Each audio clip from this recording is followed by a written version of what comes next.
Hello friends, welcome back to my channel pregnancy guide. कैसे हैं आप सब लोग? आई होप कि आप सब बहुत अच्छे होंगे। तो आज का मेरा वीडियो का टॉपिक है नॉर्मल डिलीवरी के फ़ायदे। नॉर्मल डिलीवरी के क्या फ़ायदे होते हैं, क्यों सभी चाहते हैं कि डिलीवरी नॉर्मल हो। बिकॉज़ नॉर्मल डिलीवरी का मतलब ही होता है नॉर्मल, सब कुछ नॉर्मल होना। आपको पता होगा कि जब डिलीवरी होता है 9 मंथ बच्चा पेट में रहता है, फिर 9 मंथ कंप्लीट करने के बाद वो हमारे शरीर से बाहर आता है। तो ये एक नॉर्मल प्रक्रिया होती है, एक सामान्य प्रक्रिया होती है। जैसे हमारे पीरियड्स होते हैं 28 या 30 डेज़ का साइकिल कंप्लीट होता है, यूट्रस का मुंह खुलता है और पीरियड्स स्टार्ट होते हैं। सेम यही प्रोसेस डिलीवरी में भी होता है। बट आज के दिनों में, कुछ सालों में नॉर्मल डिलीवरी बिल्कुल सुनने में नहीं आती, किसी की भी नहीं होती। बहुत रेयर ही सुनने में आता है कि किसी की डिलीवरी नॉर्मल हुई है।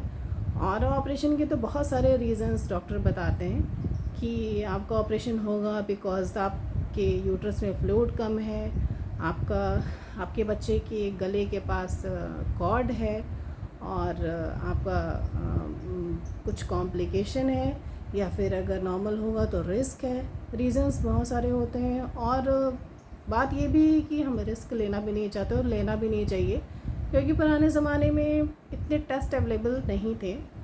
तो बहुत सारे बच्चे सरवाइव नहीं कर पाते थे।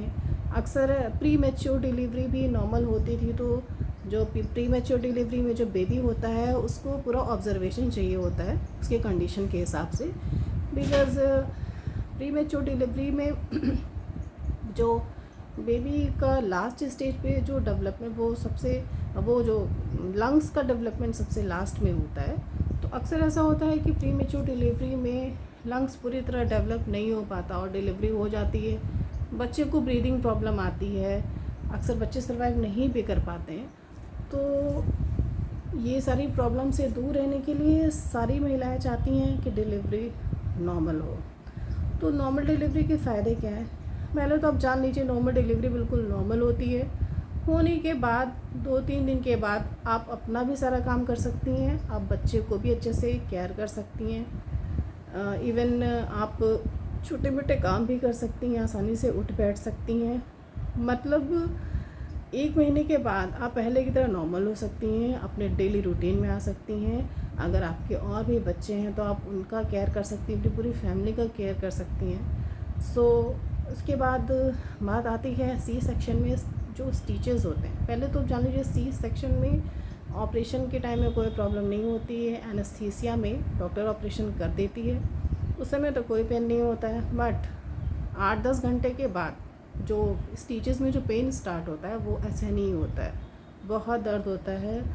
और जिसका रिज़ल्ट ये होता है कि हम अपना भी केयर नहीं कर पाते, उठ के बैठने में या खड़े होने में बहुत प्रॉब्लम होती है, बेबी को भी कैरी करने में प्रॉब्लम होती है, बच्चे को गोद में उठाने में बहुत पेन होता है, स्टिचेस पे जोर भी पड़ता है, और अच्छे से केयर भी नहीं हो पाती। खाने पीने में भी बहुत सारी चीज़ों को अवॉइड करना होता है।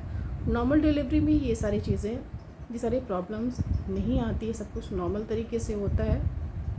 इसलिए लोग नॉर्मल डिलीवरी को प्रेफरेंस देते हैं, सी सेक्शन चाहते हैं कि ना हो।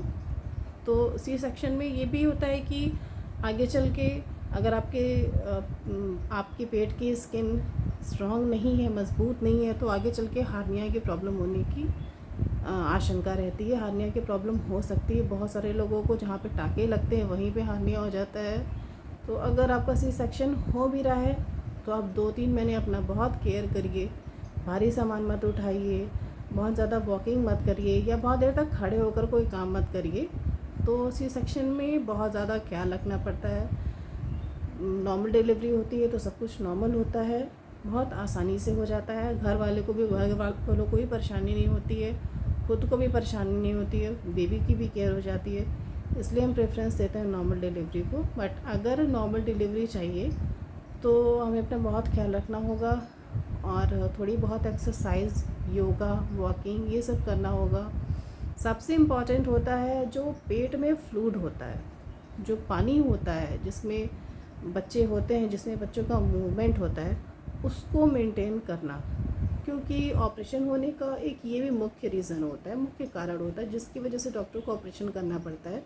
अगर फ्लूइड अपने आप से कम हो जाता है या डिस्चार्ज में निकल जाता है तो बच्चों की मूवमेंट अच्छी नहीं होती है पेट में, और अगर बच्चा मूव नहीं करेगा तो उसका हेड सर्विक्स पे फिक्स नहीं होगा, और जब तक हेड सर्विक्स पे फिक्स नहीं होगा तब तक नॉर्मल डिलीवरी नहीं हो सकती है।